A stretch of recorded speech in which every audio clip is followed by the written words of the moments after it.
Assalamualaikum warahmatullahi wabarakatuh. Alhamdulillahirabbil alamin wassalatu wassalamu ala asyrofil anbiya wal mursalin wa ala alihi wa sahbihi ajmain amma ba'd. Yang saya hormati Bapak Rektor Universitas Hasyim Asy'ari, yang saya hormati pula Bapak Dekan Universitas Hasyim Asy'ari, dan yang saya hormati pula Bapak Kaprodi Universitas Hasyim Asy'ari, dan yang saya hormati Ibu dosen pembimbing akademik kelas Pendidikan Agama Islam 3E, dan yang saya hormati Bapak pengampu mata kuliah Filsafat Pendidikan Islam, yakni Bapak Dr. Hanifuddin, Bapak Kiai Haji Dr. Hanifuddin. Langsung saja di sini saya akan menjelaskan tentang pendidikan dalam perspektif luas. Ada macam, peran, pengaruh, kontribusi, solusi lingkungan abad 21 dalam kajian FPI. Jadi kita akan bahas satu persatu sekarang ya. Jadi langsung saja ya, pendidikan itu memiliki peran yang sangat penting dalam kehidupan manusia ya. Dalam kajian filsafat pendidikan Islam atau FPI, pendidikan tidak hanya dipandang sebagai sarana transfer ilmu, tetapi juga sebagai proses pembentukan karakter, moral dan juga spiritual ya. Jadi sekarang kita akan membahas pendidikan dalam perspektif luas ya. Itu mencakup peran, pengaruh, kontribusi, solusi, serta bagaimana pendidikan itu dapat disesuaikan dengan tuntutan abad ke-21 seperti itu. Ya, pertama peran pendidikan ya. Peran pendidikan dalam perspektif FPI. Dalam FPI, pendidikan itu memiliki dua peran utama ya. Yang pertama, mengembangkan potensi diri dan mengarah pada tujuan hidup. Kemudian pendidikan menjadi media untuk menggali potensi fitrah manusia, seperti kemampuan berpikir, kemudian bereaksi dan berakhlak mulia. Potensi ini diarahkan agar individu bisa menjalankan fungsi sebagai khalifah di bumi. Seperti itu. Kemudian pendidikan juga menjadi panduan untuk memahami tujuan untuk memahami tujuan hidup yang lebih besar, yakni mendekatkan diri kepada Allah.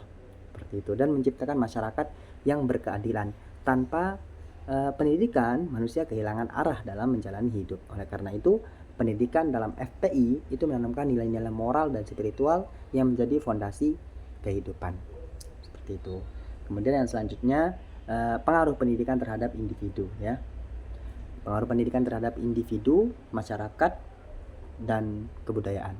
Nah, yang pertama, individu pendidikan itu mempengaruhi pembentukan kepribadian manusia. Dalam perspektif Islam, pendidikan itu membantu individu menjadi insan yang bertakwa, cerdas, dan mulia. Masyarakat pendidikan yang kemudian yang selanjutnya, yakni masyarakat pendidikan itu memainkan peran penting dalam membangun masyarakat yang harmonis. Dengan menanamkan nilai-nilai Islam, pendidikan dapat mengurangi konflik dan menciptakan kohesi sosial. Kemudian selanjutnya yakni kebudayaan melalui pendidikan ya.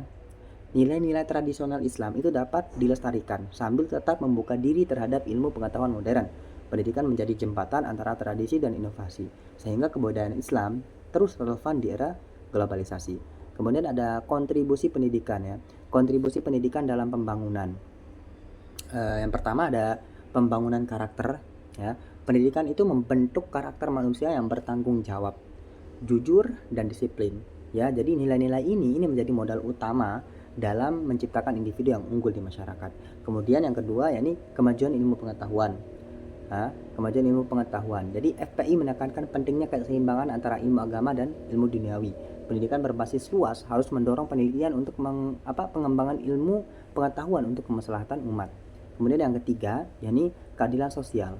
Pendidikan Islam itu memiliki kontribusi dalam mengatasi ketimpangan sosial dengan memberikan akses setara kepada semua golongan masyarakat, termasuk yang kurang mampu.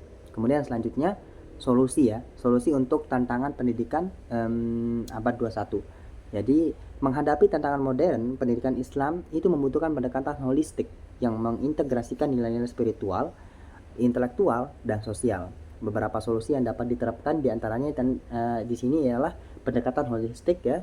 Pendekatan holistik itu menggabungkan aspek spiritual, intelektual, dan sosial dalam proses belajar mengajar. Kemudian ada pendekatan berbasis teknologi. Jadi dengan memanfaatkan teknologi untuk memperluas akses dan meningkatkan kualitas pembelajaran seperti itu.